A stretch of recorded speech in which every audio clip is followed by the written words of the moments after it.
함께 기도 드리겠습니다. 사랑과 자비가 풍성하신 우리 하나님 아버지, 저희들을 영원한 멸망의 형벌에서 건져주시고 하나님의 자녀와 일꾼 삼아주신 은혜를 감사드립니다. 주님께서 세우신 몸된 교회 안에 귀한 일꾼과 지체로 세워주시고 영육간에 필요한 양식으로 먹이시고 인도하심을 믿고 감사드립니다. 주일을 맞이하여서 각처에서 주님을 섬기고 살아가던 귀한 형제 자매님들 한자리에 모아주신 은혜도 너무나 감사를 드립니다. 우리 성령님께서 두루 역사하시는 가운데 말씀을 전하는 자의 입술과 듣는 각 사람의 마음을 주장하여 주시어서 하나님 말씀이 온전하게 전해지고 그 말씀이 각 사람의 심령에 심기어져서 그 마음과 생활의 변화로 나타날 수 있도록 도와주시기를 간구합니다. 여러 가지 사정으로 함께하지 못한 지체들 어디에 있든지 보살펴 주시고 행여나 세상 제약 가운데 빠지지 않도록 지켜주시며 다음 모임에는 꼭 함께할 수 있도록 도와주십시오. 고개 숙여 기도하는 지체들 중에서 시험과 고난과 육신의 질병과 경제적인 어려움을 겪고 있는 분들 있다면 모든 형편을 아시는 하나님께서 필요한 말씀으로 위로하여 주시고 능력의 오른손으로 붙들어 주시기를 바랍니다.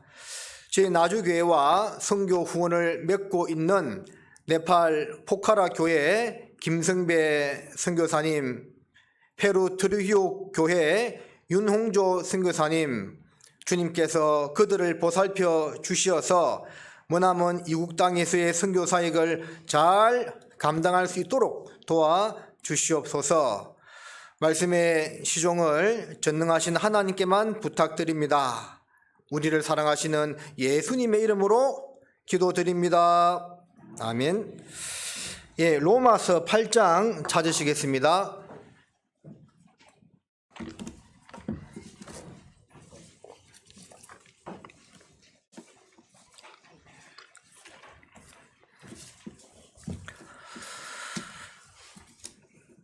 로마서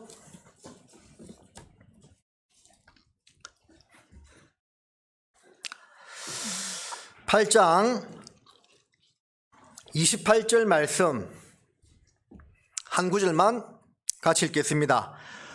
우리가 알거니와 하나님을 사랑하는 자 곧 그 뜻대로 부르심을 입은 자들에게는 모든 것이 합력하여 선을 이루느니라. 나주교회 형제자매님들 안녕하십니까? 오늘 즐거운 주일이죠? 우리 주일을 돌아보면서 반갑습니다 인사 한번 해보겠습니다. 시작.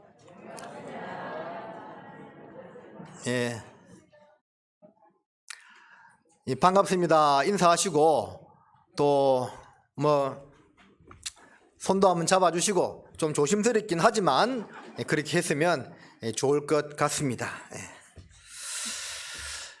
제가 나주 와가지고 참 놀랍다라는 것보다는 참 이제 대단하다 싶은 것 중에 하나가요. 찬양대 실력이요 상당히 좋은 것 같아요. 여러분 느끼고 있어요? 이 괜히 이제 하는 말이 아니고 진짜 잘하는 것 같아요. 그래서 오늘 그 찬양 인도자가 이렇게 두 번째 찬양했죠. 은혜 찬송. 나 처음 불러봤어요.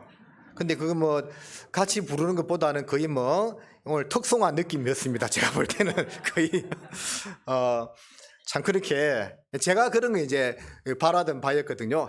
맨날 부르는 찬송만 부르지 말고 좀 색다르게 좀 다른 찬송도 불러보고 처음에는 조금 이제 서툴지만 계속 부르다 보면 익숙해지거든요. 그래서 좀 우리 찬송가에 있는 많은 찬송들 두루두루 다 불러보고 그렇게 하면 참 좋을 것 같습니다. 어쨌든 저희 이 나주교회 찬양대는 참 어디 내놔도 부끄러울 것이 없다는 생각이 듭니다. 그래요. 그렇습니다. 그리고 오늘은 이제 설교 제목을 이렇게 한번 잡아봤습니다. 대전도 집회, 대집회를 맞이하는 성도의 자세, 이렇게 한번 생각해 보고자 합니다. 자, 이런 설교 들은 적 한 번도 없을 것 같아요. 맞죠?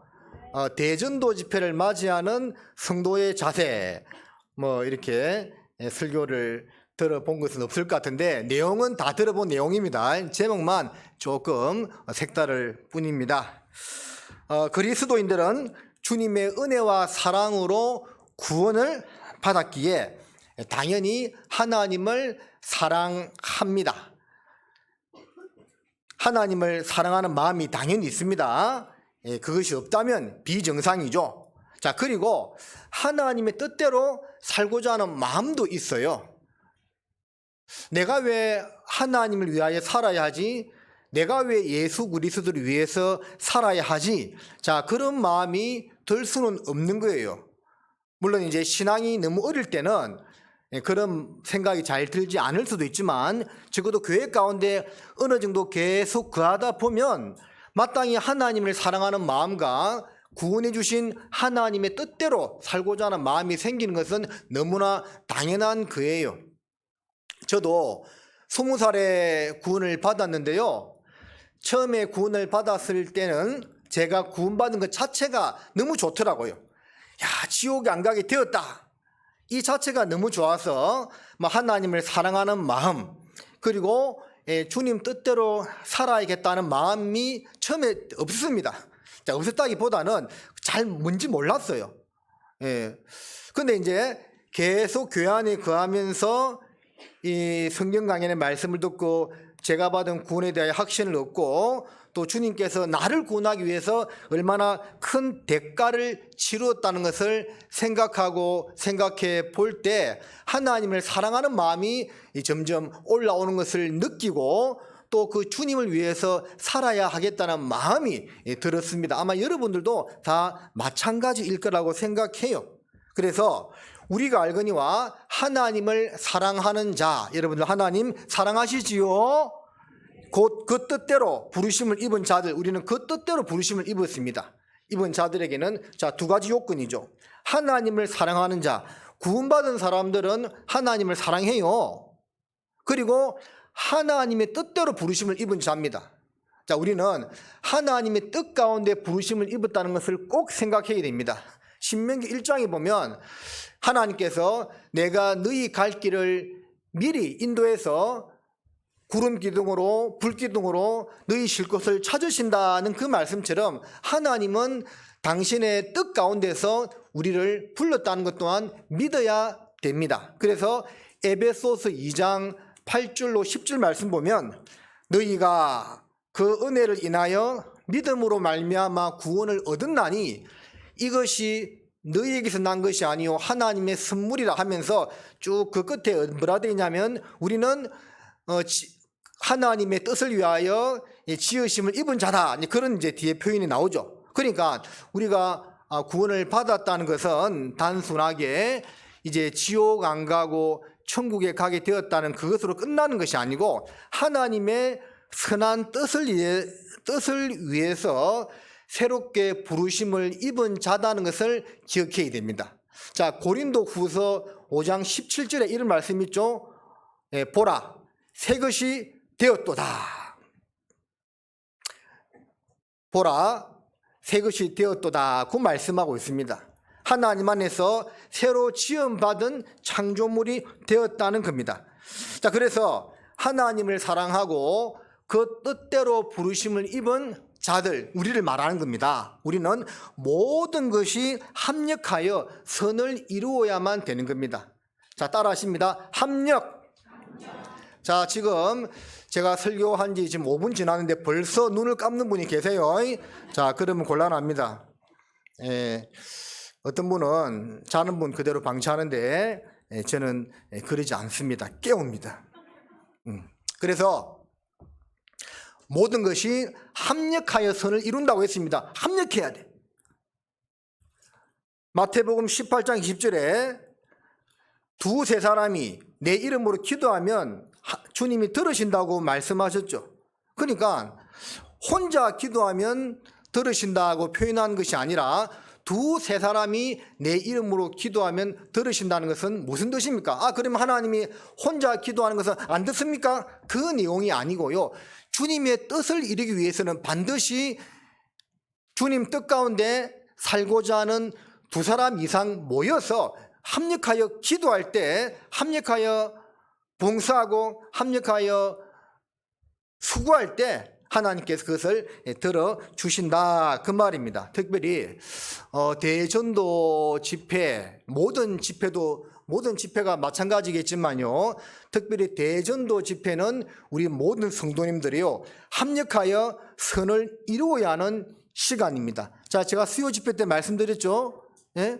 진행은 우리로 따지면 영적 전쟁, 그리고 유진, 머무는 것은 함께 교제하면서 충전함을 받는 시간이라고 말씀을 드렸습니다. 우리가 동계 수련회 말씀을 통해서 충전을 많이 받았을 거라고 생각을 해요. 그렇다면 사실은 좀 이제 집회가 좀 이른 감이 있긴 있지만, 그래도 이왕 충전 받은 김에 처음에 이 대전도 집회로 한 해를 시작하는 것도 참 하나님 예비하신 아름다운 모습, 선한 모습이라는 생각이 들어요. 그래서 이번 집회를 앞두고 우리는 모든 것이 합력하여 선을 이루어 나가야 한다 그 말입니다. 합력하여 대전도 집회를 치루어 나가야 되고, 그러한 모습으로 합력하여 대전도 집회를 치루어 나갈 때 반드시 주님의 부흥의 역사가 일어난다는 것을 성경은 우리에게 말씀해 주고 있어요.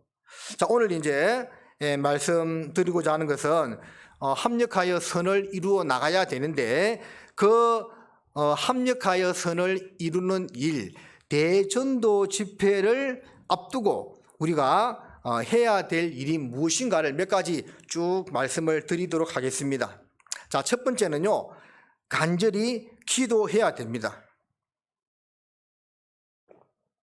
간절히 뭐 해야 된다고요? 기도해야 됩니다. 무엇을 위해서? 대전도 집회를 위해서. 그리고 세부적으로 들어가면 기도할 내용이 많겠죠. 말씀을 새로 듣는 분들을 위해서 기도해야 되고, 말씀을 전하시는 강사분들을 위해서 기도해야 되고, 또 우리 교회 식구들을 위해서 기도해야 되고, 기도할 내용들이 많아요. 여러분들 교회 소식지에 기도 부탁자 명단이 올라오지요. 그거 보고 날마다 기도 안 하시는 분만 손들어 봐요. 그럼 기도 다 한단 말이네요. 그 괜히 본으로 끼워 놓은 거 아닙니다. 이 사투리 아니죠? 예, 본으로 끼워 놓은 거 아닙니다. 기도하라고 끼워 놓은 거예요. 그렇다면 그 보고 기도해야 돼요. 그냥 보고 명단이네 이렇게 하면 안 되고, 그걸 보고 매일매일 집회 기간 동안에 기도해야 됩니다. 왜냐하면 기도는 하나님의 능력을 이끌어내는 통로이기 때문에 그래요. 제가 오늘 초등부 말씀 들어가서 우리 어린아이들에게 그런 말 있습니다. 자, 친구들, 초등학교 이제 새 학기 올라가잖아요. 그럼 새 학기 올라가는데 좋은 반, 좋은 선생님, 좋은 친구를 만나게 해달라고 기도하고 가라고. 여러분, 아이들이 있잖아요. 자, 신학기 올라가면서 하나님, 제가 이제 5학년 올라가는데요, 또는 새로 지나가 왔는데요, 좋은 선생님, 좋은 친구들 만나게 해주세요. 기도하고 올라가는 것하고 그냥 아무 생각 없이 올라가는 것하고 차이가 있을까요, 없을까요? 있다니까요. 기도하고 와야 됩니다. 저 역시 마찬가지입니다. 항상 기도합니다. 하나님, 제가 어딜 가든지 간에 목회 잘할 수 있는, 저한테 맞는 교회로 가게 해주시고, 거기서 좋은 봉사회장, 좋은 어머니회장 만나서 함께 목회 열심히 하게 도와달라, 그런 기도를 하고 갑니다. 그냥 가는 것하고 기도하고 가는 것하고 틀리다니까요. 그래서 기도는 하나님의 능력을 이끌어내는 통로이기 때문에 특별히 대전도 집회 기간 동안에 간절하게 기도를 해야 됩니다. 여러분들, 초대교회 부흥의 역사가 어디서 왔겠습니까? 바로 기도의 역사라고도 할 수가 있는 겁니다. 많은 성도들이 매일 같은 마음으로 성전에 모이기를 힘쓰고 기도하고 하나님을 찬미하고 주신 한 가지의 계명, 서로 사랑하는 일을 잘 이루어 나갔을 때 주께서 구원받는 사람을 날마다 더하게 했다고 하지 않습니까? 자, 사도행전 4장을 한번 보겠습니다.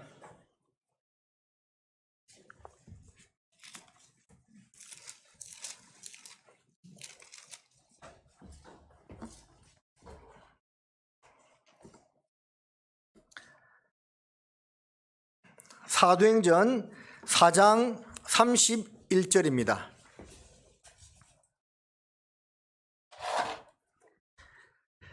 빌기를 다함에 모인 곳이 진동하더니 무리가 다 성령이 충만하여 담대히 하나님의 말씀을 전하니라. 믿는 무리가 한 마음과 한 뜻이 되어 모든 물건을 서로 통용하고 제 재물을 조금이라도 제 것이라 하는 이가 하나도 없더라. 사도들이 큰 권능으로 주 예수의 부활을 증거하니 무리가 큰 은혜를 입어. 자, 이런 말씀들 사도행전에 몇 군데 나와 있어요. 특별히 31절 처음에 보면 빌기를 다함에 간절히 기도하니까 성령님이 충만하여 담대히 하나님의 말씀을 전하게 되었죠.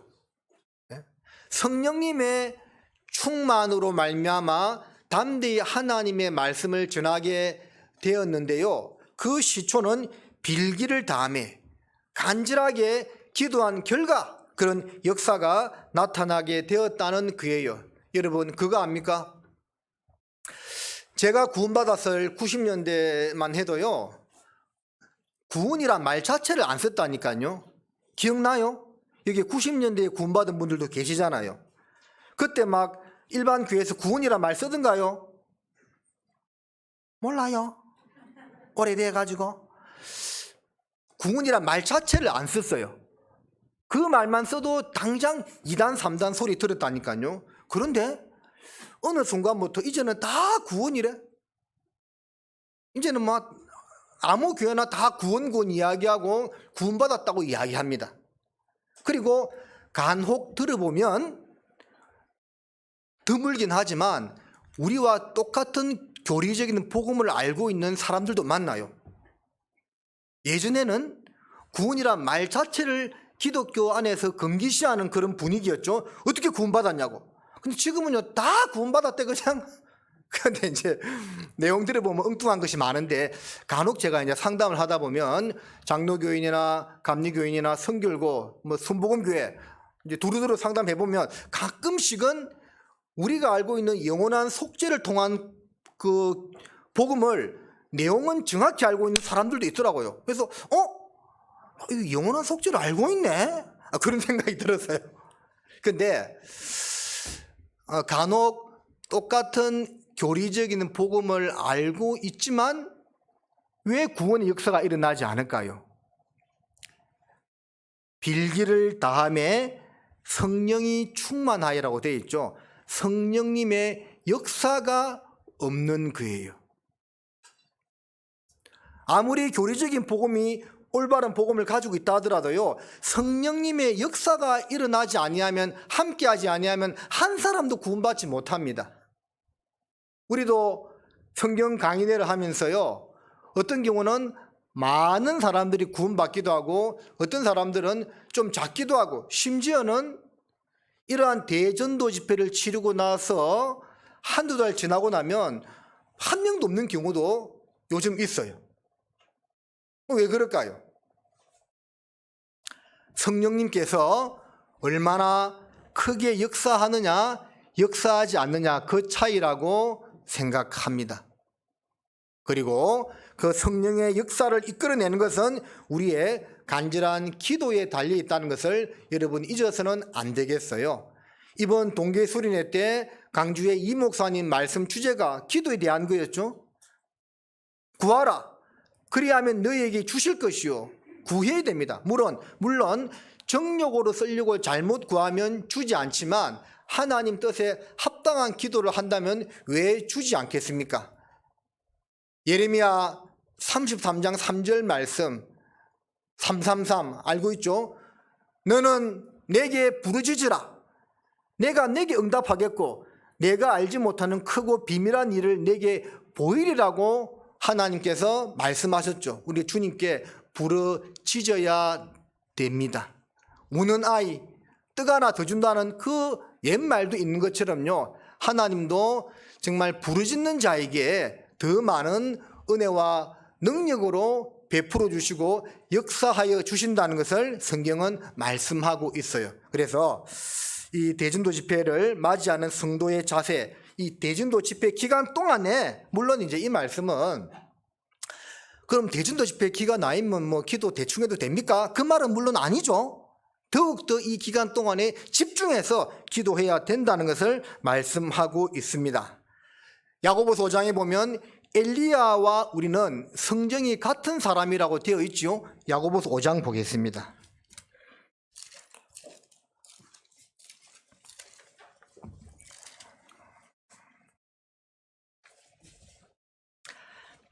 야고보서 5장 16절입니다.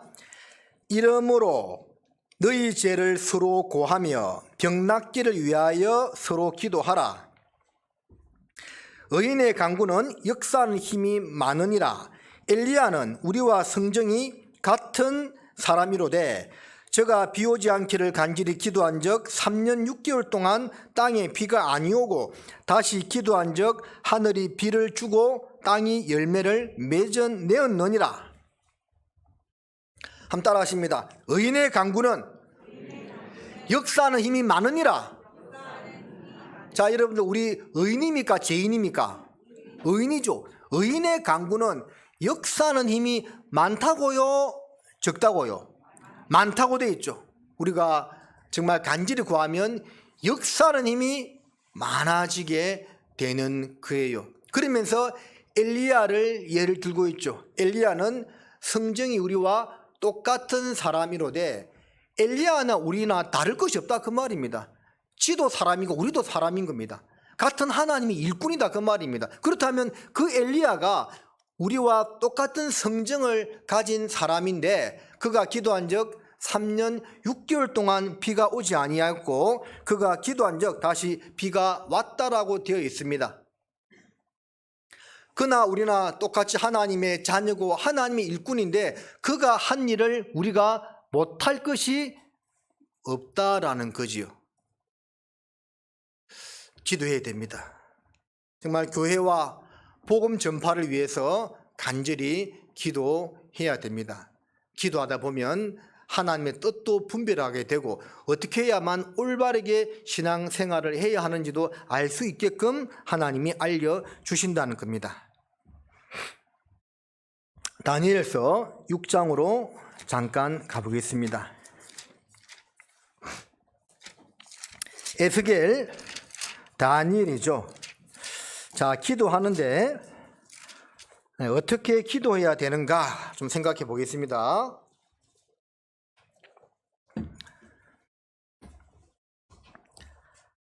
(6장 10절에) 다니엘이 이 조서에 의인이 찍힌 것을 알고도 자기 집에 돌아가서는 그 방에 예루살렘으로 향하여 열린 창에서 전에 행하던 대로 하루 3번씩 무릎을 꿇고 기도하며 그 하나님께 감사하였더라. 자, 우리가요, 이 간절히 기도한다고 해서 막 이렇게 막 화를 내면서 막 이렇게 기도한다는 것은 아닙니다. 예. 이 다니엘의 상황을 한번 볼까요? 이제 조서에 의인이 찍힌 것을 알고도 그 조서 내용이 뭐죠? 예? 앞으로 한 달 동안에 이 바벨론 왕 신 말고 다른 신에게 절하거나 경배하면 그 사람을 이제 죽인다는 그런 이제 조서였죠. 그런데 그 조서에 의인이 찍힌 것을 알고도 다니엘은 기도를 했습니다. 그러면 이제 자기가 여호와에게 기도하고 경배하는 모습이 들키면 이제 죽는 거예요. 그럼 얼마나 간절하겠습니까? 정말 간절한 모습으로 피땀 흘리며 기도를 했겠죠. 근데 그 기도하는 내용을 좀 보면 예루살렘을 향하여, 하나님을 향하여란 말씀이죠. 열린 창에서 부끄러워하지 않는다는 겁니다. 당당하게 기도했다는 겁니다. 전에 행하던 대로 습관적으로 기도했다는 거죠. 하루 3번씩, 방법론적인 말씀이고, 무릎을 꿇고 간절하게 기도하였는데 그때 그 하나님께 감사하였더라. 자, 우리가요 기도할 때 하나님 앞에 감사의 기도를 해야 됩니다. 다니엘은 절박한 상황에서도 하나님께 기도하는데 하나님께 감사의 기도를 올렸죠. 뭐가 지금 감사할 상황입니까? 다니엘은 메데 바사의 총리로서 정말 많은 일을 했고 하나님께 쓰임을 받았던 그런 사람이고, 그 열왕들로부터도 높이 존귀함을 얻게 된 그런 사람이었습니다. 그런데 이런 일을 당하게 되니까 이거 감사할 조건이 하나도 없거든요. 죄를 지어서 이런 일을 당하게 된 것이 아니지요. 감사할 만한 조건이 하나도 없지요. 그런데도 하나님께 감사하였다고 되어 있습니다. 왜 감사했을까요? 보세요. 우리 그리스도인들은 어떠한 경우에도 감사할 수밖에 없습니다. 제가 수요 첫술 갈 때 잠깐 말씀을 드렸잖아요. 세상 잘 나가는 사람들을 볼 때는 결국 예수 그리스도를 모르니까 그 사람들 지옥 갈 것 생각하니까 우리는 좋아서 감사하게 되고, 또 우리보다도 실제 육신적으로 어렵게 사는 사람들 얼마나 많아요. 그 사람들 보니까 또 감사할 조건이 되고. 여러분들 가끔씩 저도 병원 신방을 갈 때가 있잖아요. 전도인들이 특히 이 전대나 이렇게 조대 응급실을 갈 때 보면 참 그런 생각이 들 때가 있습니다. 이 아픈 사람이요 얼마나 많은지 몰라. 우리는 이렇게 건강하게 사는 것 같지만요, 진짜 병원에 한번 가봐요. 대학병원, 종합병원, 응급실이나 그 환자들 이렇게 있는데 가보면요 정말 아픈 사람들 많아요. 제가 저희 막내가 이제 태어났을 때 신장에 구멍이 뚫렸어요. 태어나자마자. 그런 병이 있더라고요. 그래서 그 전에 이제 교회에 있을 때 연대 세브란스 병원을 한 1년 가까이 다녔는데요, 기적적으로 그 구멍이 메꿔져 버렸어요. 정말 하나님의 은혜였죠. 근데 그때 제가 그 연대 세브란스 병원을 1년 가까이 다니면서 아기 데리고 다니면서 느낀 것이 있습니다. 야, 그 희한한 병이잖아요. 수신증이라고 신장에 구멍이 생기는 병인데 이 전국에서 그런 애들이 굉장히 많은 거예요. 와, 깜짝 놀랐어요. 이렇게 아픈 애들이 많구나. 그거 보면서 여러분들 아프지 않고 정신 말짱하고 몸 건강하게 사는 것만 해도요 얼마나 감사한 일인지 모릅니다. 세상에 아픈 사람들, 희한한 병으로 고통받는 사람들 얼마나 많은지 몰라요. 그래서 특히 우리는 구원함을 얻었기 때문에 어떠한 악조건 속에서도 감사할 것밖에 없는 거예요. 그러지 않습니까? 여러분 뭐 오늘 죽는다고 해서 억울하고 원통한 일이 있습니까? 물론 이제 더 많은 사람을 전도하고 가지 못한 것에 대해서는 좀 억울하고 원통할 것이 있겠지만 사실은 없어요. 오늘 죽어도 좋은 거예요. 그러니까 다니엘은 구원받은 하나님의 종으로서 오늘 죽어도 천국 가니까 어떠한 경우에서도 감사의 기도를 올릴 수가 있었던 겁니다. 하나님은 여러분들 명심하십시오. 하나님은 불평 원망을 정말 싫어합니다. 하나님은 불평 원망하는 자들을 절대 쓰지 않습니다. 하나님은 불평 원망하는 자들을 징계하십니다. 이스라엘 역사 가운데 명백하게 보여주었잖아요. 근데 어떤 사람을 쓰느냐? 감사하는 자를 쓰고 감사하는 자의 기도에 응답하십니다. 어떤 분이요, 어떤 자매님이 남편이 구원을 안 받았어요. 근데 다른 자매들은 남편도 잘도 구원받는데 우리 남편은 왜 이리 구원 안 받았고 하면서 맨날 그것이요, 불평 원망이었답니다. 맨날 술이 떡이 되어서 밤늦게 들어오고, 말씀 들으라는 거 듣지도 않고, 그게 이제 불평이 되는 거예요. 그날 밤에도 아니나 다를까 주일 저녁에 남편이 또 술이 떡이 되어서 밤에 들어와가지고 옆에서 코를 드르릉 골며 자고 있네요. 기도를 하는 겁니다. 평상시 같았으면 불평의 기도를 하였을 텐데 마치 그날 기도 제목이요, 그날 주일날 목사님 설교 제목이 감사에 대한 설교였어요. 감사의 기도를 하라. 자, 그 딱 설교가 생각이 나는 겁니다. 그래서 마음을 바꾸어 먹었대요. 그리고 곰곰이 생각해 보니까 감사할 것이 많더래요. 이런 술주정뱅이 남편이라도 없는 것보다 있는 것이 나으니까 그거 생각하니까 감사하고, 또 주말이면 술이 떡이 되어서 들어와가지고 주일날 아침에 일어나지를 못하니까 자기 교회 가는 것 방해 안 하니까 감사하고, 그리고 그렇게 술 먹고 돌아다니도 한 번도 큰 사고 안 당하고 집에 온 것 대해서 감사하고, 이렇게 생각하니까요 감사할 것이 한두 가지가 아니더래요. 그래서 기도하다가요 좋아가지고 막 웃으면서 기도했대요. 그때 이제 남편이 술이 깨어서 목이 말라서 물 한 잔 마시려고 하다가 아내가 시주기주 웃는 모습을 보고 자네 맨날 불평 원망하더니 오늘 어쩐 일로 그렇게 웃으면서 기도하고 있어? 하니까 막 그런 이야기 해주대요.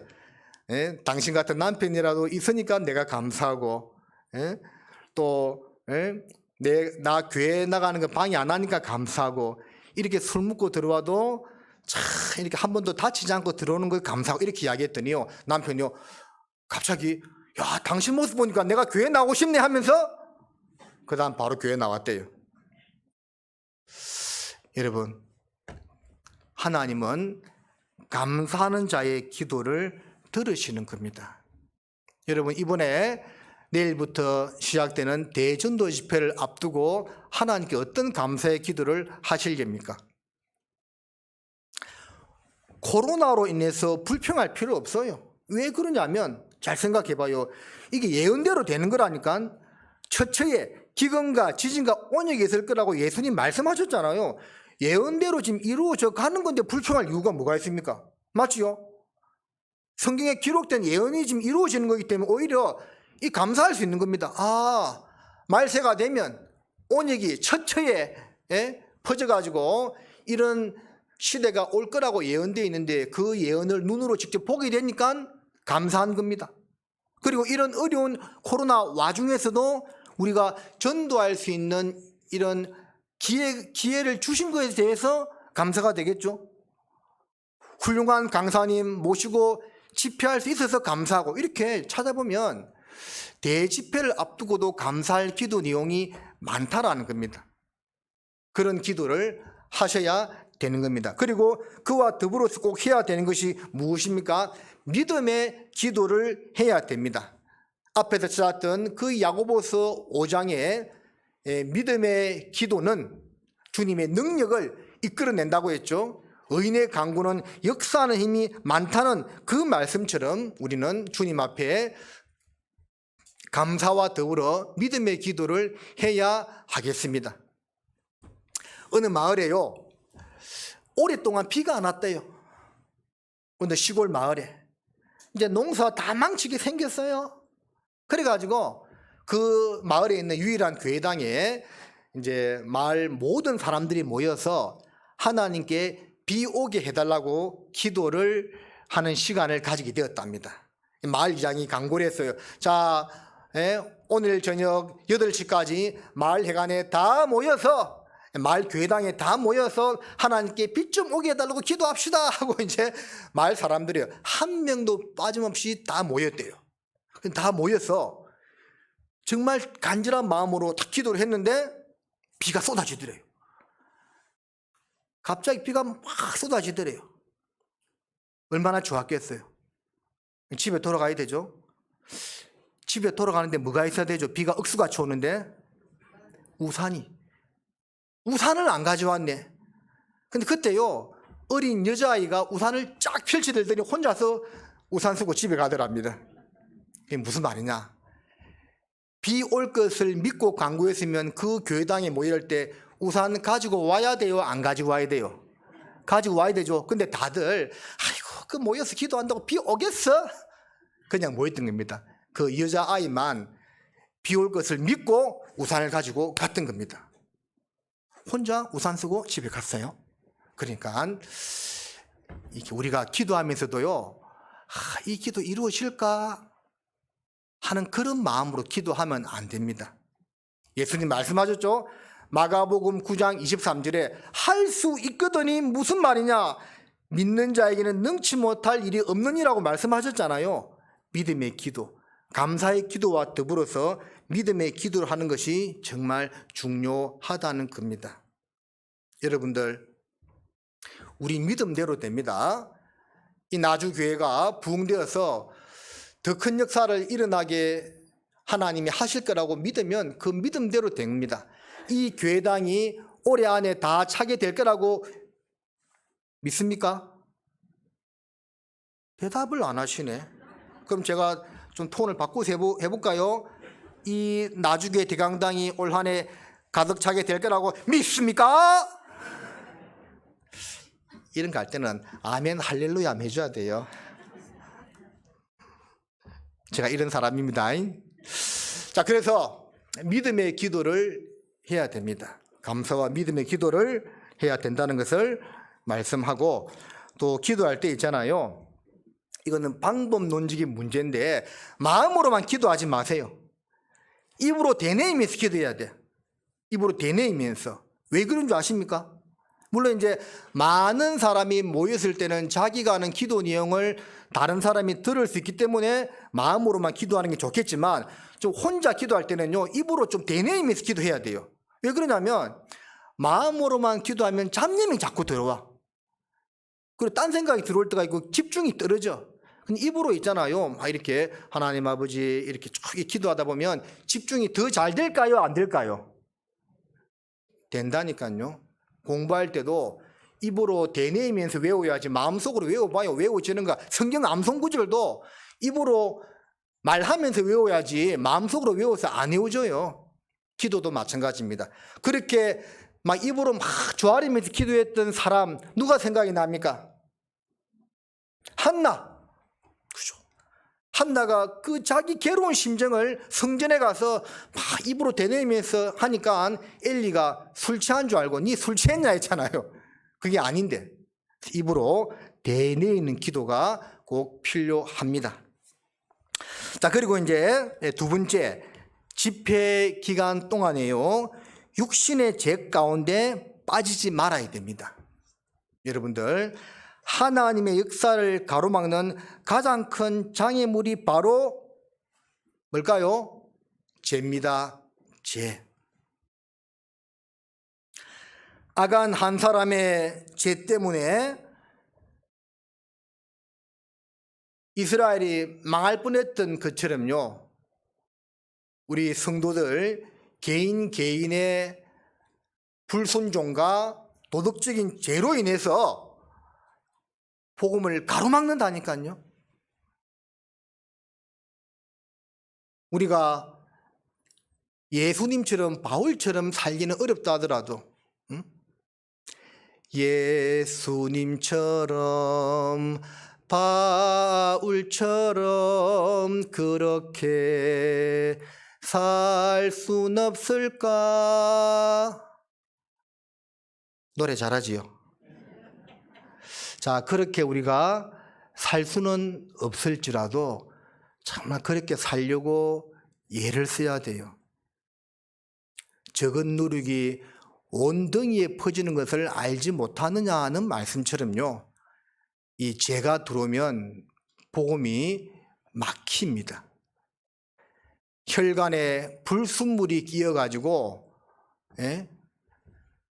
뇌졸중, 뇌경색 이러한 병이 오는 것처럼요.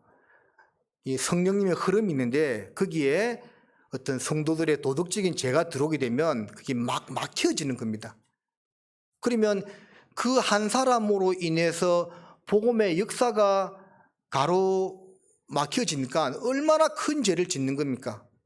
여러분, 절대 우리는 나 한 사람쯤이야 이런 생각하면 안 됩니다. 예수님이 머리가 되시고 우리 각자는 그 몸의 지체이지 않습니까? 지체. 손가락 하나, 발가락 하나라도 잘못되면 몸에 문제가 생기는 거예요.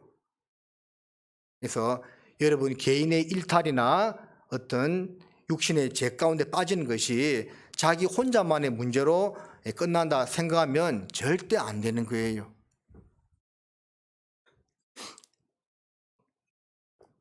여러분, 마귀가 제일 좋아하는 것이 뭘까요?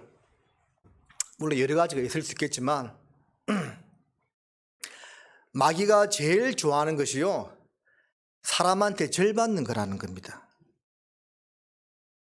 무당, 박수 이런 분들 가끔씩 우리 가운데 있다가 구원받은 분들 우리 가운데 있잖아요. 그분들 말이에요. 귀신이 제일 좋아하는 것이요, 사람들한테 절받는 것을 제일 좋아한답니다. 그러니까 제사상 앞에 절하면 거기 귀신이 앉아서 그 절받아 먹는 겁니다. 사람이 하나님께 경배를 해야 되는데 귀신에게 경배하죠. 그걸 제일 좋아한답니다. 반대로 가장 싫어하고 무서워하는 것이 뭐겠어요? 인간의 영혼이, 사람의 영혼이 구원받는 것을 가장 마귀가 싫어하겠죠. 그래서 그것을 방해하기 위해서 마귀가 가장 잘 쓰는 방법이 뭐냐면 그리스도인들로 하여금 죄에 빠지게 만드는 겁니다. 그러면 이제 복음이 안 전해지는 겁니다. 서로 분열하게 만들고 서로 나누어지게 만들고 죄에 빠지게 만들면 복음은 그냥 안 전해지니까. 도덕적인 죄가 그 교회 가운데 있는데 복음 전해지겠어요? 안 전해집니다. 그래서 마귀가 가장 즐겨 쓰는 방법 중에 하나가 성도들을 이간시키는 것이고 성도들로 하여금 도덕적인 죄에 빠지게 하는 것이기 때문에 항상 조심해야 되지만 특별히 전도 집회 기간 동안에는 더더군다나 조심해야 됩니다. 사사기 7장에 기드온과 300용사 내용 알고 있죠? 그 기드온과 300용사가 미디안 대군 13만 5천 명을 물리쳤어요. 300명이 13만 5천 명을 물리쳤다니까요. 근데 그들이 그 미디안 대군을 이겼던 방법이 뭐지요? 오른손에 들었던 나팔을 불고 왼손에 들었던 항아리를 깨트리면서 그 안에 있던 횃불을 높이 쳐들고 여호와와 기드온의 칼이여 하고 외치는 것뿐이었죠. 그렇게 하니까 자기들끼리 싸웠습니다. 그래서 그때 12만 명이 죽게 되고 1만 5천 명이 도망가죠. 그 도망가는 그들을 기드온이 끝까지 추적해서 다 진멸시키잖아요. 그들이 대승을 거둘 수 있었던 이유는 하나님의 능력인데 그들이 한 것이라고는 나팔 불고 항아리 깨트리는 것밖에 없었지요. 오른손에 들었던 나팔을 분다는 것은 무엇을 이야기합니까? 입을 열어서 일단 말씀을 전해야 됩니다. 가만히 있으면 누가 구원받겠어요? 입을 열어서 에스겔 3장 33장에 나와 있는 말씀처럼 우리는 파수꾼의 사명을 가지고 듣든지 아니 듣든지 외쳐야 되는 겁니다. 그리고 왼손에 들었던 항아리를 깨트린다는 것은 무엇을 말하죠? 항아리를 깨트려야만 그 안에 횃불이 나오죠. 횃불은 하나님의 영광을 뜻하기도 하면서 우리에게 주는 교훈은 성령님의 역사를 말하는 겁니다. 불 같은 성령 임하셔서 불에 혀 같은 것이 갈라져 각 사람에게 임했다고 되어 있죠. 그래서 횃불은 성령님의 역사를 말하는데 그 횃불이 드러나게 하기 위해서 항아리를 깨트렸다는 겁니다. 성령님의 역사가 일어나기 위해서는 항아리를 깨트려야 하는 겁니다. 자, 항아리 깨트리는 것도 몇 가지 의미가 있는데 오늘 주제와 맞추어서 한 가지만 말씀드리면 자기 자신의 육신을 쳐서 복종시키는 것을 말하는 겁니다. 자, 영어로 보면 몸을 body라고 이야기하죠. 근데 또 다른 영어 단어가요, 플래시라는 단어가 있습니다. 플래시라는 단어는 이 육신을 말하는 겁니다. 바디하고 뜻이 좀 틀리죠. 플래시, 육신을 말하는데 그 육신을 쳐서 복종시키는 것, 깨트리는 것이 바로 항아리를 깨트리는 겁니다. 아무리 입을 열어서 복음 전해도요, 육신이 벌풀 살아있으면, 제 가운데 빠져있으면 복음 절대 안 전해집니다. 그래서 특별히 전도 집회 기간 동안에는 그런 제 가운데 우리가 빠지는 것을 정말 조심을 해야 됩니다. 자, 고린도전서 6장을 보시겠습니다.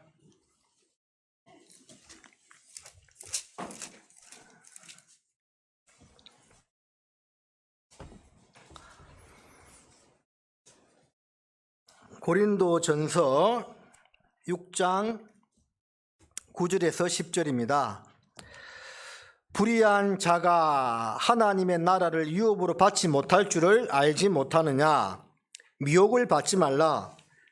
음란하는 자나 우상 숭배하는 자나 간음하는 자나 탐색하는 자나 남색하는 자나 도적이나 탐남하는 자, 술 취하는 자나 후욕하는 자나 토색하는 자들은 하나님의 나라를 유업으로 받지 못하리라 라고 되어 있죠. 불의한 자는 하나님의 나라를 받을 수가 없어요. 여기 일거되는 죄, 우상숭배, 간음, 탐색, 남색, 도적, 탐남, 술 취하는 자, 후욕, 토색, 이런 자들은 하나님의 나라를 유업으로 받을 수 없다라고 말씀하고 있습니다. 우리도 이런 가운데 있다가 구원을 받았잖아요. 그럼 이런 죄를 절대 지어서는 안 된다라는 그런 의미도 있겠지만, 그것보다는 정말 구원받았다면서 이런 죄 가운데 빠져 사는 사람이, 지속적으로 빠져 사는 사람이 있다면, 그래 놓고도 자기는 천국 간다고 이야기한다면 아니다 그 말입니다. 그럴 수가 없어요. 그리스도인들이요, 구원함을 얻게 되면 시험에 빠져서 혹시 잠깐 죄를 지을 수 있지만요, 그 죄를 습관적으로 짓거나 그 죄를 즐기고 그럴 수는 없는 거예요. 만약 그렇다면 구원부터 의심해 봐야 되겠죠. 하나님의 자녀들은 결코 그럴 수가 없다라는 겁니다. 특히 여기 보면 9절 끝에 보면 탐색하는 자라는 말씀도 있죠. 이게 이제 음란한 그런 것과 이제 연관되는 이제 말입니다. 여색을 탐한다, 아니 그런 뜻인데요. 하여튼 이런 도덕적인 죄, 이성적인 죄, 이런 것에부터 우리 철저하게 멀어져야만 됩니다. 비근한 예로 출애굽기 19장에 보면 이스라엘 백성들이 하나님 앞에 나아갈 때 몸을 정결케 하잖아요. 정결케 하면서 하나님께서 무슨 말씀을 하셨냐면 사흘간 여인을 가까이 하지 말라고 했어요. 또 아비하일 제사장이 다윗이 쫓겨다닐 때 먹을 것 달라고 했는데 먹을 것이 없다고 했잖아요. 먹을 것은 다만 진설병 떡밖에 없다. 근데 그 떡을 주는 조건도 뭐였죠? 너희들이 사흘간 여인을 가까이 하지 아니하였으면 주겠다, 그렇게 했죠. 이것은 자매를 멀리하라 그런 뜻이 아니고요, 어떤 특정한 기간 동안에는 우리가 평소에도 그렇게 해야 되지만 더욱더 어떤 도덕적인 죄로부터 멀어지려고 하는 그런 좀 마음가짐, 각오가 필요하다는 것을 말씀하고 있는 겁니다. 그래서 이 대전도 집회의 기간 동안에 이런 육신의 죄 가운데 혹시 빠지지 않을까, 특별히 더 조심을 해야 됩니다. 야고보서 4장으로 잠깐 가보겠습니다.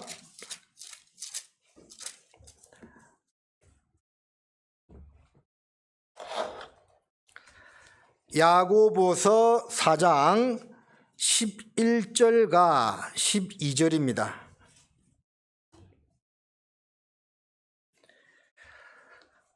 형제들아, 피차에 비방하지 말라. 형제를 비방하는 자나 형제를 판단하는 자는 곧 율법을 비방하고 율법을 판단하는 것이라. 내가 만일 율법을 판단하면 율법의 준행자가 아니요 재판자로다. 12절은 같이 읽겠습니다. 입법자와 재판자는 오직 하나이시니 능히 구원하기도 하시며 멸하기도 하시느니라. 너는 누구간데 이웃을 판단하느뇨. 또 이런 도덕적인 죄와 더불어서 조심해야 되는 것이 무엇이냐면 판단하고 비방하는 것을 정말 조심해야 돼요. 형제를 비방하거나 판단하는 자는 곧 율법을 비방하고 판단하는 자라고 말씀하셨죠. 너는 누구간데 내 이웃을 판단하느냐라고도 말씀을 하셨습니다. 입법자와 재판자는 오직 한 분밖에 없다고 했죠. 입법자, 뭘 말합니까? 법을 세우는 사람. 재판자, 그 법을 준행하는 사람, 그 법에 따라서 심판하는 사람은 오직 한 분, 하나님밖에 없다고 말씀하고 있습니다. 너는 누구간데 이웃을 판단하느냐? 평소에도 그렇게 해야 되지만 특별히 어떤 큰 영적인 행사를 치르는 기간 동안에는요, 형제 자매들을 판단하거나 교회를 판단하거나, 물론 평소에도 없어야 되지만 더더군다나 조심을 해야 됩니다. 이 마귀는 그런 것을 파고 들어온다니까요. 틈을 파고 들어와. 어떤 봉사를 하거나 모임을 할 때 아무것도 아닌 말 한마디 가지고 딱 마음에 문제를 일으킵니다. 너한테 그런 말 할 수가 있어? 그런 마음을 주는 겁니다. 그러면 별것도 아닌 것 때문에 마음이 삐져요. 함께 마음을 합해서 협력해도 모자랄 판에 마음이 나누어지게 되는 겁니다. 여러분, 다 마귀에게 쏟고 있는 겁니다. 그걸 알아야 됩니다. 눈에 보이지 않지만 이 대강당에 눈에 보이지 않지만 성령님도 계시고 눈에 보이지 않지만 마귀도 있습니다. 역사하는 겁니다. 성령님은 성령의 하나 되게 하신 것을 힘써 지키라고 우리에게 격려하고 있고, 사단은 나누는 작업을 하는 겁니다. 결국 우리가 선택하는 겁니다. 그래서 이 집회 기간 동안에는 특별히 판단하는 말, 비방하는 말 정말 조심해야 됩니다. 자, 시편 141편을 보겠습니다.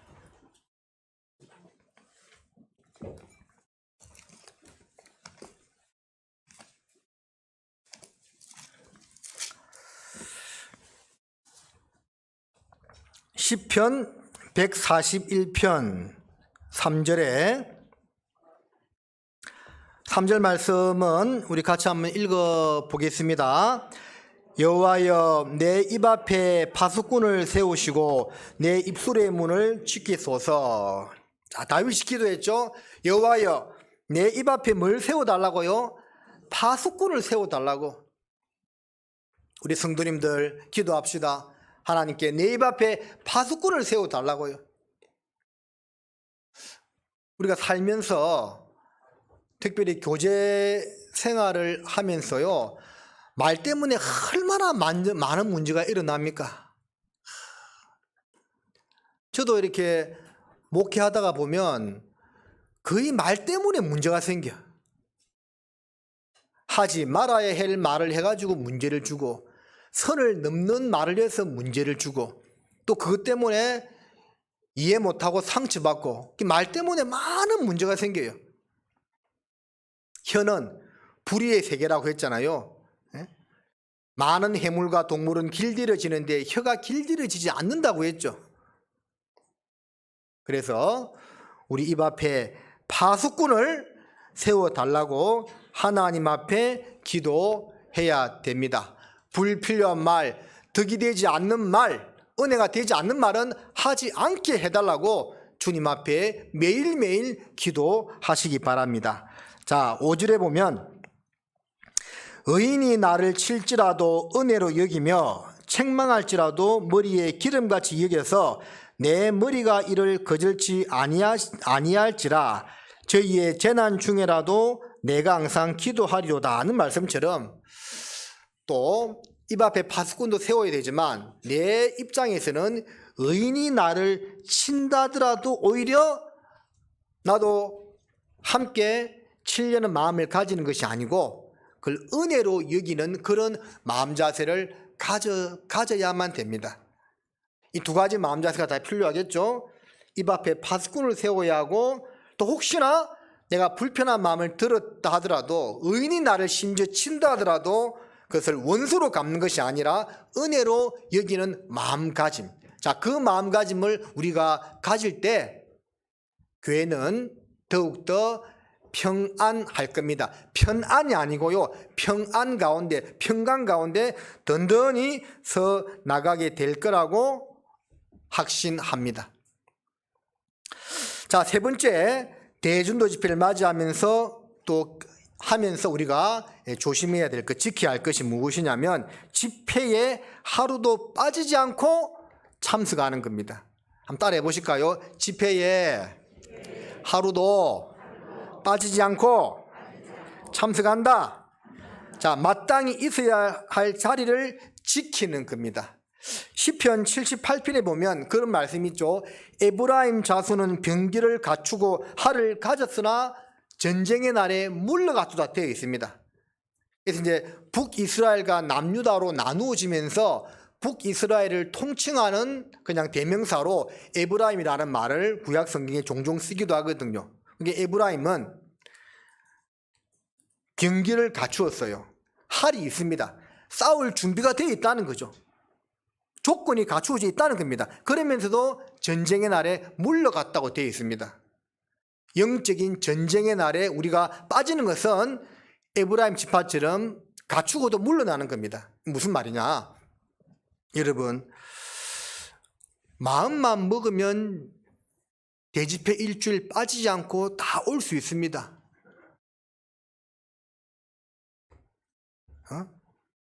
이래서 빠지고 저래서 빠지고 핑계대면 핑계댈 거리가 한두 가지가 아니겠지만요, 마음만 딱 먹으면 다 참석할 수 있습니다. 이거는 사실은 제가 당연한 이야기를 드리는 겁니다. 전 성도가 참여하는 대전도 집회, 대전도 집회란 말 자체가요, 큰 집회란 말인데 그 큰 집회란 말은 모든 성도가 다 모이는 날입니다.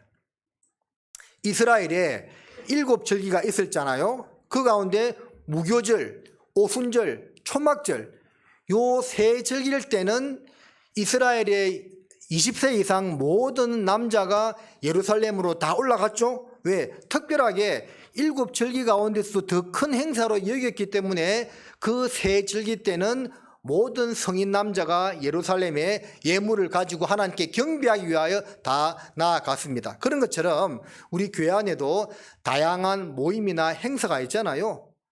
그때 자기가 해당되는 거에 참석하면 됩니다. 찬양대 모임을 하면 찬양대 모임에 해당되는 분이 참석하면 되겠죠.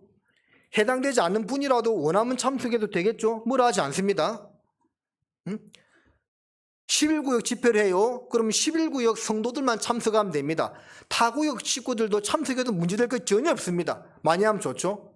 그런데 대전도 집회란 말은 가장 큰 집회, 교회가 다 참석하는 집회다, 그 말입니다. 이때는 한 명도 빠지면 안 돼요.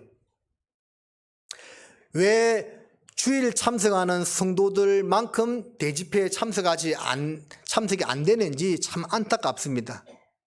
우리가 그런 모습도 조금씩 바꾸어 나가야 될 거라고 생각합니다. 교제, 내가 있어야 할 자리를 지키는 것, 그게 정말 중요한 거죠.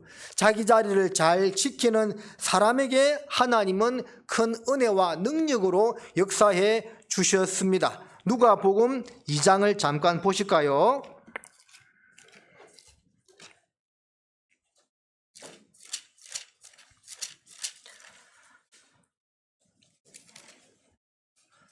누가복음 2장 8절입니다.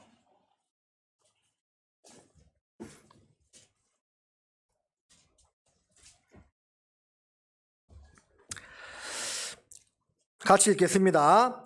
그 지경에 목자들이 밖에서 밤에 자기 양떼를 지키더니, 우리 성도 교제밤 할 때나 이 말씀 한 번씩 찾을 때 있잖아요. 이 밤에 밖에서 자기 양떼를 지키더니, 자기 양떼를 지킨 목자들, 자기 자리를 떠나지 않았던 그 목자들에게 천사가 나타나서 예수 그리스도의 탄생 소식을 전해 주었죠. 자기 자리를 지키지 않았더라면 분명히 끝에 지키더니라고 되어 있죠. 자기 자리를 지킨 자에게 하나님께서 은혜를, 능력을 더욱더 베풀어 주신다는 겁니다. 자기 자리를 떠나면 하나님이요, 복을 주고 싶어도 못 줍니다. 신앙생활 하면서 가끔 그런 생각 할 때 있지 않습니까? 하나님, 내가 이렇게 형편이 어렵고 곤란한데 왜 저를 도와주지 않습니까? 이런 생각을 가끔씩 할 때도 있습니다. 하나님이요, 능력이 없어서 못 도와주는 것도 아니고 마음이 없어도 못 도와주는 것이 아닙니다. 그런데 뭐가 문제냐면 하나님은 기록된 말씀대로 역사하시는 분이거든요. 기록된 말씀을 어기면서까지 역사하지 않습니다. 그러니까 말씀에 우리가 잘못되고 불순종하는 부분이 있으면 하나님이 도와주고 싶어도 못 도와주는 겁니다. 왜 그러냐면 그렇게 해버리면 하나님 당신 스스로가 당신을 부인하는 결과가 되기 때문에 그렇게 역사하지 않으신다는 겁니다. 오로지 말씀대로만 역사하시는 분이시다는 겁니다. 그래서 태초에 말씀이 계시니라, 이 말씀이 하나님과 함께 계셨으니 이 말씀은 곧 하나님이시니라는 말씀처럼 하나님은 말씀, 기록된 말씀대로 역사하시는 분입니다. 그러니까 우리가 말씀을 어기면서 살면서 하나님이 나한테 왜 복 안 주시냐고 이렇게 생각하는 것은 상당히 모순적인 생각이라는 것을 알아야 하는 겁니다. 자기 자리를 지키지 않는데 하나님 복 주진 않습니다. 사울이 하나님 앞에 합당치 않은 모습이 되자 하나님은 사무엘을 통해서 다윗에게 기름을 부으라고 했어요. 그래서 이새를 만나가지고 이새의 아들을 다 오라고 했죠. 처음에 몇 명 왔습니까? 네? 7명 왔어요. 8째 말째가 다윗이거든요. 그래서 이제 한 명씩 이제 엘리압부터 한 명씩 다 나오는데 하나님이 이도 아니다 저도 아니다 다 통과 다 시켜버리는 겁니다. 아무도 없네요. 네 아들 다 왔냐? 말째가 있는데 들에서 자기 양이 아니라 이새 아비의 양을 지키고 있는 중이라 했습니다. 자, 선지자가 와서 장차 왕이 될 아들에게 기름 부음을 받는데 다 모여야 되잖아요. 근데 누군가는 들판에 있는 양을 지켜야 되잖아요. 그 일을 다윗이 했던 겁니다. 자기가 있어야 될 자리에 양을 지키고 있었던 겁니다. 그를 불러오라.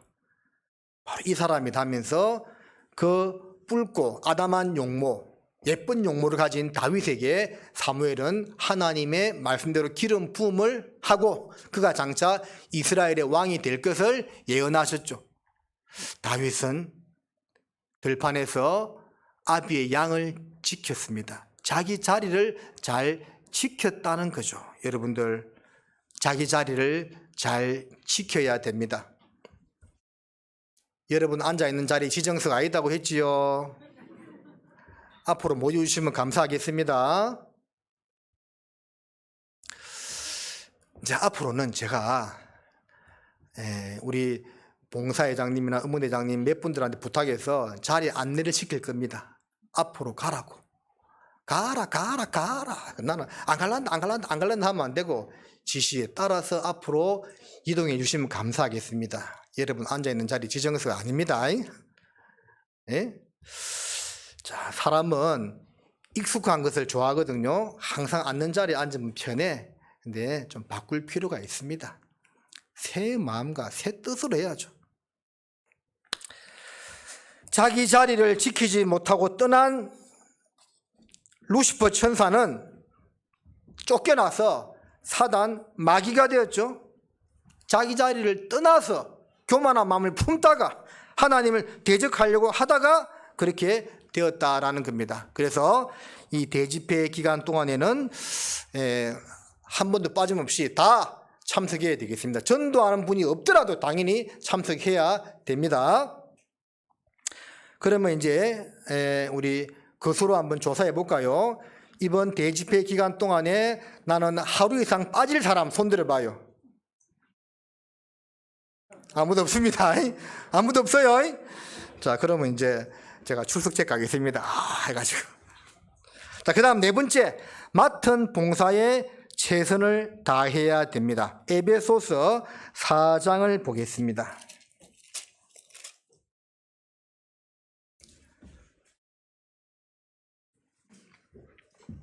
4장 11절 12절.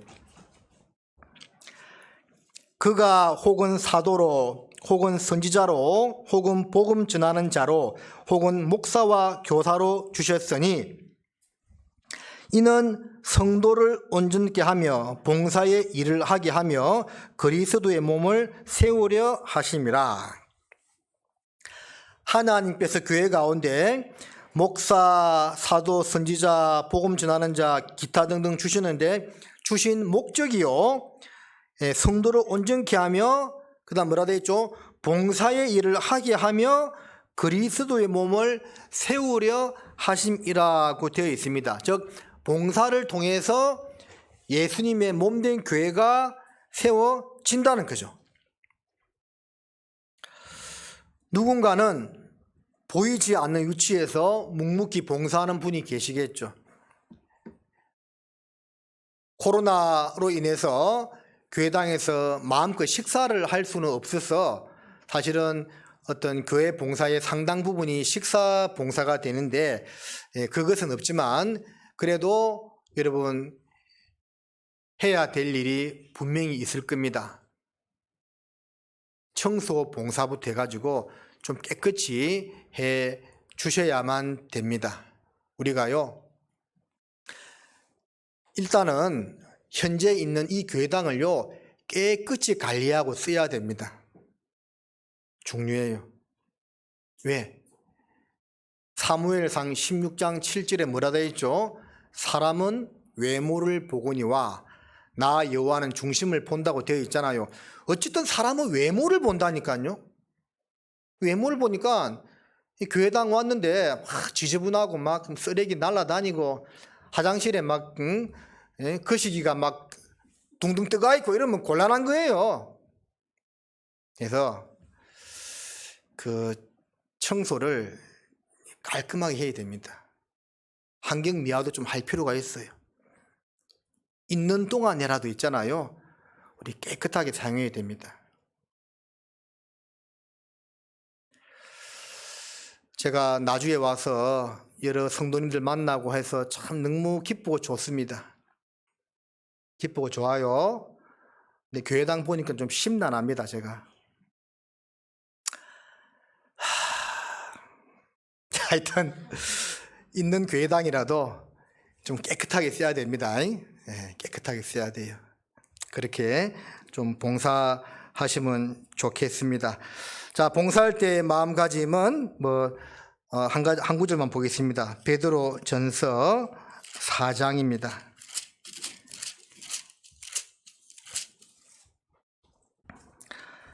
4장 10절입니다. 각양 은사를 받은 대로 하나님의 각양 은혜를 맡은 선한 청지기 같이 서로 봉사하라. 한번 따라 하십니다. 서로 봉사하라. 자, 봉사는 임원들만 하는 것이 아니에요. 서로 봉사해야만 됩니다. 제가 전에 교회에 있을 때 은장의 어르신들에게도 말씀드렸습니다. 은장의 어르신들 가만 앉아있지만 말하고요. 은장의 어르신들도 나주가 도시라지만 이게 좀 시골형 복합도시잖아요. 맞죠? 그러니까 어르신들이 많아요. 나주도. 어르신들도 교회의 중요한 축을 형성하고 있습니다. 그래서 어르신들도 뭔가 내가 할 수 있는 일이 무엇인가를 좀 찾아보는 것이 좋습니다. 두루두루 이렇게 보면서 뭐 정원도 풀이 있으면 좀 뽑고 뭐 풀 뽑을 정원도 없어요 얼마. 어쨌든 그렇게 좀 관심을 가져 달라라는 겁니다. 자, 다섯 번째, 집회 기간 중 누구와도 절대 다투면 안 됩니다. 다투면 마귀에게 지는 것이고 복음을 가로막는 것임을 여러분 명심하십시오. 여러분, 싸움은 저는 거예요. 자, 보십니다. 주목. 자, 저를 쳐다보세요. 자, 겨울철에 길 가다가도 이렇게 다 가다가도 갑자기 빙판길이 나타났다. 그러면 어떻게 합니까? 그러면 조심조심 걷죠. 씩씩하게 걸어가다가도 빙판길 나타났는데도 씩씩하게 걷습니까? 그럼 자빠진다니까요. 빙판길 나타나면 조심조심 걷는 것처럼 가다가 대전도 집회 기간이 왔어. 그러면 더 조심해야 됩니다. 빙판길을 걷는 듯한 마음으로 정말 절대 누구와도 다투면 안 돼요. 여러분, 야고보서 1장 20절에 사람의 성내는 것이 하나님의 의를 이루지 못한다는 말씀처럼요, 싸움은 저는 거예요. 절대 누구와도 다투면 안 됩니다. 근데 희한하게 마귀는요, 이런 대전도 집회 기간에 꼭 부부싸움을 일으켜. 그런 경험 없어요? 없는 모양이네요. 꼭 이런 집회 기간 되면 막 형제와 자매 사이에 막 부부싸움 일으킬 요소를 막 일으키기도 합니다. 그래 한번 싸워버리면 이제 역사는 쉽지 않습니다. 자, 디모데 후서를 잠깐 볼까요? 디모데 후서. 이런 말씀이 있죠. 디모데 후서 2장 24절. 제가 읽어 드리겠습니다. 마땅히 주의 종은 다투지 아니하고 모든 사람을 대하여 온유하며 가르치기를 잘하며 참으며. 한번 따라해 보십니다. 마땅히 주의 종은 다투지 아니하고. 여러분, 다 주의 종 맞지요? 다투면 안 됩니다. 가정에서 아내와 다투면 안 되고 가정에서 자식들과 다투면 안 됩니다. 다투면 끝나는 거예요. 마귀가 제일 좋아하는 겁니다. 싸워라 싸워라 싸워라 하면 이제 복음 안 지내지니까. 특별히 대전도 집회 기간 동안에는 정말 조심해야 됩니다. 살 얼음판을 걷는다는 마음으로 누구와도 다투지 않도록 가족 관계 안에서든지 교회 안에서든지 누구와도 다투지 않도록 조심조심 생활을 해야 됩니다. 옛말에 참을 인자 3번 새기면 살인도 면한다는 말이 있는 것처럼요, 정말 참아야 됩니다. 여러분 그거 알아요? 아무리 속에 분통이 터지는 일이 있어도 목구멍까지 올라오면 안 돼요. 이 더 이상 올라가면 말로 나오는 거잖아요. 그러면 저는 겁니다. 요까지 절대 선을 넘으면 안 돼요. 목구멍까지 올라오더라도 내려야 됩니다. 그렇죠. 교회 안에서 하고 싶은 말 다 하고 살면 교회가 어떻게 되겠어요? 난리 납니다. 난리나. 누구는 뭐 성질 없어요? 누구는 말 못해서 안 합니까? 그러나 그것이 유익이 되지 않기 때문에 안 하는 거예요. 서로 덕을 세우기를 힘쓰라고 했는데 덕이 되지 않기 때문에 안 하는 겁니다. 옛날에 어떤 분이 저한테 그런 말 하더라고요. 저는 목사님, 저는 틀린 말 하지 않습니다. 옳은 말만 해요 이야기하더라고요. 그렇게 여러분 그거 알아요? 옳은 말 해도 상처가 되는 거 알아요? 옳은 말을 해도 그게 상처가 된다니까요. 옳은 말이라고 해서 다 덕이 되는 게 아니다니까요. 그게 안 해야 되는 겁니다. 자, 이 말을 좀 여러분들 무슨 뜻인지 좀 잘 이해를 했으면 좋을 것 같아요. 그래서 이 대집회 기간 동안에는 절대 다투지 않는다. 자, 그 다음에 6번째, 모든 일에 절제할 필요가 있습니다. 특별히 이 집회 기간 동안에는 TV 시청을 좀 절제했으면 좋을 것 같습니다.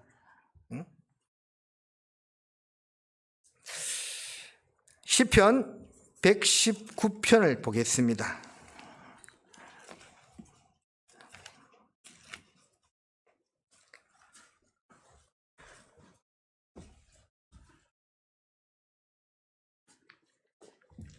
시편 119편 37절입니다.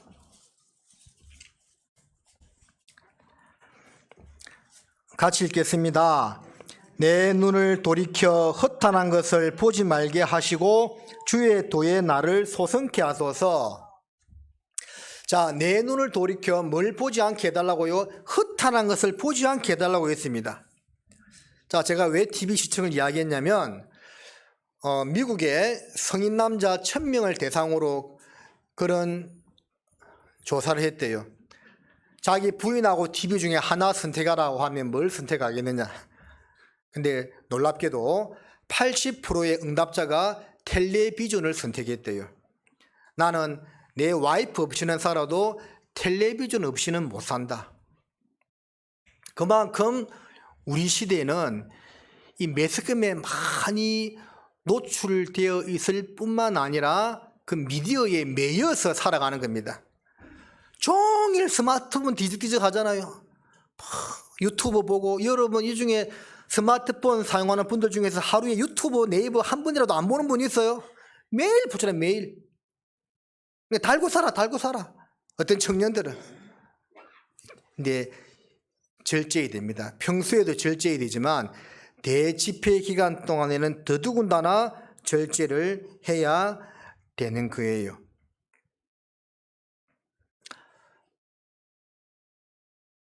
신사와 아가씨 꼭 봐야 됩니까? TV는요, 그냥 볼 기회 있으면 가끔씩 보면 됩니다. 특정 프로그램을 정해놓고 그것을 꼭 봐야 된다는 마음은 정말 버려야 돼요. 뭐 유서나 시사 이런 것들, 저는 개인적으로 TV 보는 것을 죄라고 이야기하지는 않습니다. 볼 수 있습니다. 근데 특정 프로그램을 정해놓고 그걸 꼭 봐야 한다는 것은 잘못됐다 생각합니다. 왜 그렇게 하냐고요. 가끔씩 볼 수도 있겠죠. 그게 매이면 안 됩니다. 그러면 이제 그게 매이다 보면 막 이렇게 교회 와서 말씀 들을 때도 그거 생각하고 있어. 빨리 가서 봐야 되는데. 그럼 말씀이 들어오겠어요? 우리가 그런 마음이 드는데 새로 인도되는 사람들이 어지간하게 말씀 잘 받아들이겠습니까? 쉽지 않은 겁니다. 그래서 특히 집회 기간 동안에는 그렇게 좀 그런 매스컴에도 좀 절제할 필요가 정말 있습니다. 어떤 집에는 아예 TV가 없는 집도 있더라고요. 얼마나 아름다운 모습입니까? TV가 없으면 참 좋을 것 같아요. TV 없는 분들이 있어요, 집에? 아무도 없네. 한두 분 계시네. 아름다운 모습입니다. 그 에스더가 이제 모르드게가 와서 네가 왕 앞에 나가서 이야기해라. 그렇게 했을 때 고민하다가 죽으면 죽으리다 라고 이제 이야기하잖아요. 근데 그때 뭐라고 했죠? 나도 나의 시녀들과 더불어 사흘간 금식할 테니까 모든 유다인도 나와 함께 해달라고 이야기하죠. 자기만 사흘 금식하겠다고 이야기한 것이 아니라 모든 유다인들 거기 함께 동참해달라고 하죠. 그래서 구원을 얻었던 거예요. 함께 동참하는 것이 중요합니다.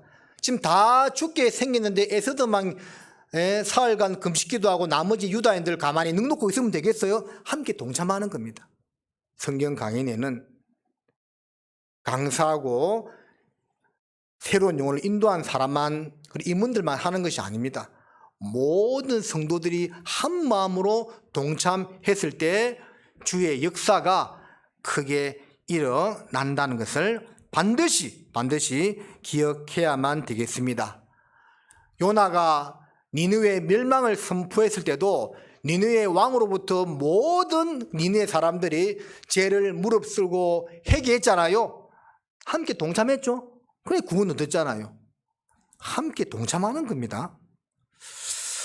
자, 마지막 7번째, 대dun조 집회를 맞이하는 우리 성도들의 자세. 반가운 얼굴로 누구에게든지 인사한다. 여러분 참 이거 중요해요.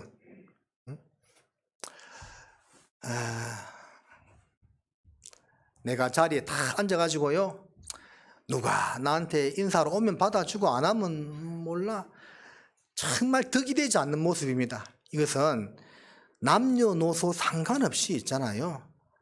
우리가 각각 자기보다 남을 낮게 여기라고 했지요. 그러면 내가 나이가 많든 상관없이 있잖아요. 내가 먼저 누구든지 만날 때 먼저 반갑게 인사하려고 하는 이 태도를 갖추고 살아가는 것이 중요합니다. 돈 안 들고 상대방을 기쁘게 하는 것이요, 반갑게 웃으면서 인사하는 거지요. 누구 우리 목사님 항상 인사로 다녀야 되고, 임원들 인사로 다녀야 되고, 나머지 분들 앉아서 그냥 인사하면 받아먹고 왔어요? 그러니까 아니죠. 함께 누구든지 반갑게 인사하는 그런 분위기를 만들어야 됩니다. 이게 왜 중요하냐면요, 자, 새로운 식구들이 교회 오잖아요. 교회 왔을 때 다들 반갑게 맞아주는 그런 분위기가 되면 나도 거기에 거하고 싶다는 생각이 들어요. 설령 그 사람이 집회 말씀을 듣고 구원을 못 받는다더라도 나도 뭔가 모르지만 이 무리 속에 함께 있고 싶다는 생각이 들어요. 그런데 뭔가 썰렁하잖아요. 교회 보니까 썰렁해. 자기들끼리도 별로 친목해 보이지 않고, 그러면 말씀을 듣고 구원받아도 있기 싫다니까요. 아이고, 구원은 참 말씀은 좋은데 나는 별로. 그래서 우리가 그런 이 분위기를 만들어 나가는 것이 정말 중요합니다. 연습 한번 해볼까요? 서로 좌우를 돌아보면서 행복하십시오 한번 해봐요. 시작. 그래요. 우리 이렇게 항상 볼 때마다 반가운 얼굴로 인사하면서 웃고 이렇게 교회 밝은 분위기로 만들어 나가야 됩니다. 알겠죠? 자, 마지막 한 구절만 찾겠습니다. 시편 118편입니다. 그 앞에 있는 구절이죠.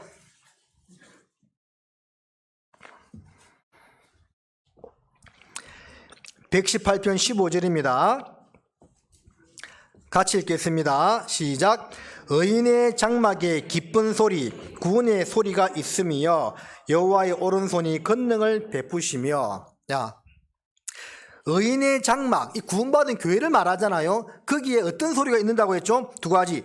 기쁜 소리, 구원의 소리. 의인의 장막 가운데 있어야 될 소리입니다. 기쁜 소리, 반갑게 인사하고 교제 나누고 하하하 웃는 모습, 이게 의인의 장막이 있어야 되는 겁니다. 그리고 또 있어야 될 것이 구원의 소리. 누가 구원받았더라, 누가 지금 교회 생활 잘하더라, 그런 소리. 이 의인의 장막에는요, 다툼과 비방의 소리가 절대 있으면 안 되고 기쁜 소리 그리고 구원의 소리가 있어야 된다는 것을 성경은 말씀하고 있는데, 저희 나주교회가 그런 모습으로, 지금도 그렇다고 생각하지만 더욱더 그런 모습으로 발전해 나가야 된다고 생각합니다. 그런데 이것은요, 저절로는 안 됩니다. 여러분 정말 이렇게 한번 해보려고 시도하고 예를 써야 됩니다. 디모데전서 4장 15절에 이 모든 일에 전심전력하여 너의 진보를 모든 사람에게 나타나게 하라고 했잖아요. 전심전력해야 돼. 그냥 제가 이렇게 하나님 말씀을 여러분에게 아무리 전해도 여러분이 이 말씀하신 대로 한번 지켜보려고 정말 기도하고 이렇게 함께 동참해 주지 않는다면 아무런 변화도 없어요. 1년 뒤 또 이 모습으로 지낼 수 있습니다. 근데 그렇게 한번 해보려고, 한번 정말 더 기도해 보려고 하고, 정말 죄 안 지려고 죄와 싸워 이기려고 노력해보고 그러면 하나님이 도와줍니다. 그 가운데 주의 역사가 큰 부흥으로 연결된다는 것을 기억해야만 되겠습니다. 기도하시겠습니다. 살아계신 아버지 하나님, 오늘 말씀 가운데 함께 주셔서 감사를 드립니다. 내일부터 시작되는 대전도 집회에 함께 주십시오. 예비된 많은 영혼들 말씀 앞에 나와 구원 얻도록 도와주시고, 그것을 위해서 오늘 배웠던 7가지를 우리 사랑하는 나주교회 형제 자매님들이 잘 지켜나갈 수 있도록 도와주시옵소서. 말씀을 대언하는 천안교회 남궁은 목사님에게도 지혜와 능력 더욱 입혀주셔서 힘있게 하나님 말씀 전할 수 있도록 도와주시옵소서. 남은 시간도 함께 해주시기를 바라며 우리를 사랑하시는 예수님의 이름으로 기도드립니다. 아멘.